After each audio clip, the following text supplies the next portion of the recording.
Good evening. Nashville lost a dedicated officer, a loving father, and an avid hockey fan yesterday. Officer John Anderson was killed on the job in a crash yesterday morning. He'll be laid to rest Monday at Cornerstone Church.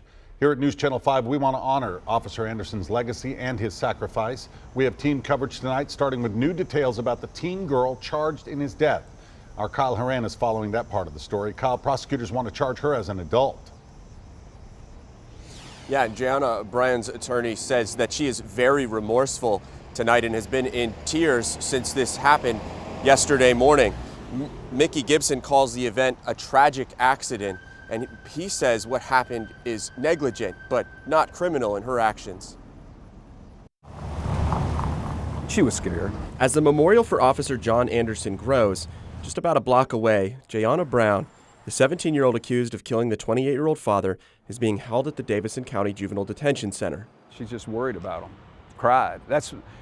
Most of our meeting this morning was her crying, and most of her sorrow was for the family of the Officer Anderson. It's where Mickey Gibson met the young woman, whose actions now have rippled through the Nashville community. She's 17 years old. She's out when she shouldn't be, and the officer turns the lights on.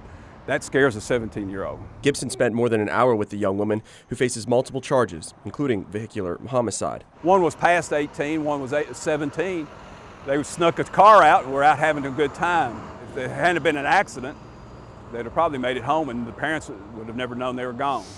Same kind of things I did when I was 17. The district attorney wants to try Bryan as an adult. She turns 18 next month.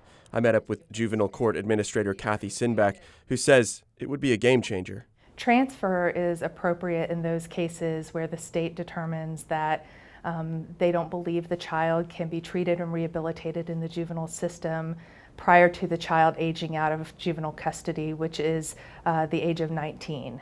I haven't been convinced by what I've seen that a crime has been committed. I think negligence is at play, but not a crime. Gibson admits Bryan should not have done what she did, but it wasn't to intentionally cause harm. I can tell you this, we don't have a kid up here that's a gangbanger or somebody that you'd be afraid of. He says he's waiting to see all of the evidence and hopes she will stay in the juvenile system. Gibson says that he has also helped out Bryan in court before, but it was for something minor.